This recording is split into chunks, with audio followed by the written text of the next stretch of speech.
Welcome back, folks. It's Andy Krieger with Krieger Greenhouses again here.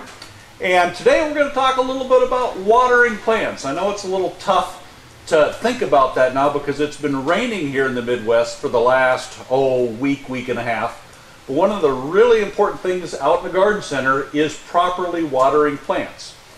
There's a couple of things that we want to talk about first. One of the things that kind of should give you a little bit of sense of security is Hy-Vee has already built in one of the best watering mechanisms that the industry has as far as how to water plants. They've done that by going with the bigger is better pot. The larger the plant, or the larger the pot, the more moisture there is that pot will hold. The better environment, the better foundation for that plant to suck up moisture. So the Simply Bigger is Better program has already put a little bit of insurance policy in there for you. Same thing with the Jumbo 804s. The gallons, the pints, the quarts, and the Jumbo 804s, it gives a little bit more of leeway there in your garden center so you don't have to water as much. So the plant can feed more often without you having to go ahead and do the feeding for it. So that's a built-in policy that really helps out from a garden center end. Okay, there are three main ways to be able to tell if your plants need watered. The first one is kind of pay attention to how the plant looks. As you can tell, everybody knows when it starts to get a little droughty, the leaves start to suck up looking for moisture. The plant starts to look a little bit yellow, a little bit peaked. Okay? How the plant actually looks on your bench is going to determine, the first way to determine how much you should be watering out there in the garden centers.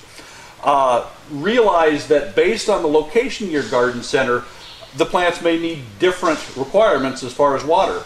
Where they're facing the sun, you're going to need to water those a little more often. Where they're back in the shadows, back in the shade, a little less often. But how that plant looks is going to be your number one indicator. The second indicator is going to be how the soil looks. We call it the brown paper bag test. If the soil here, you can see it starting to lighten up a little bit. The plant itself may look healthy, but the soil starts to lighten up a little bit. That means that plant is drying out, that soil pocket is starting to dry out. Great indication, or a great way of looking at that, are the two right here. The one on the right is dark, nice and moist. The one on the left is nice and light, meaning that this one's going to be a little bit, the requirements for water is going to be a little bit more right now. You're going to want to water that.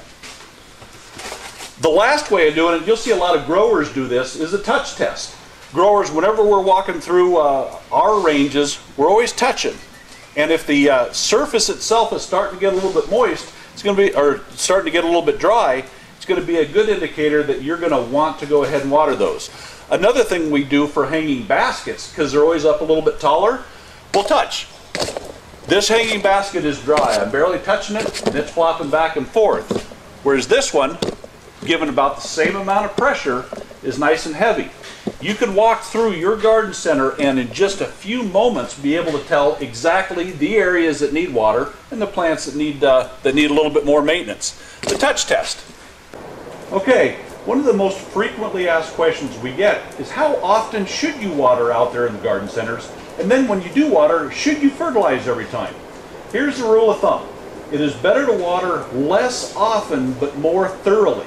When you have people out there at your garden centers watering, make sure they take time to do it thoroughly. They really soak the plants in, but then go ahead and give it 2, 3, 4 day break before you go back in there and water again.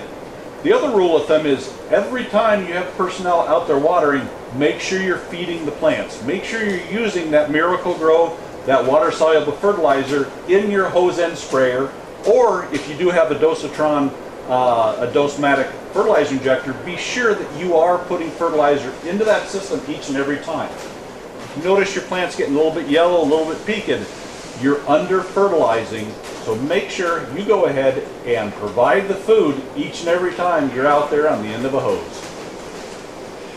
Once again, thank you for tuning in each week. Keep your comments coming. Let's have a good season now and go out and play in some dirt.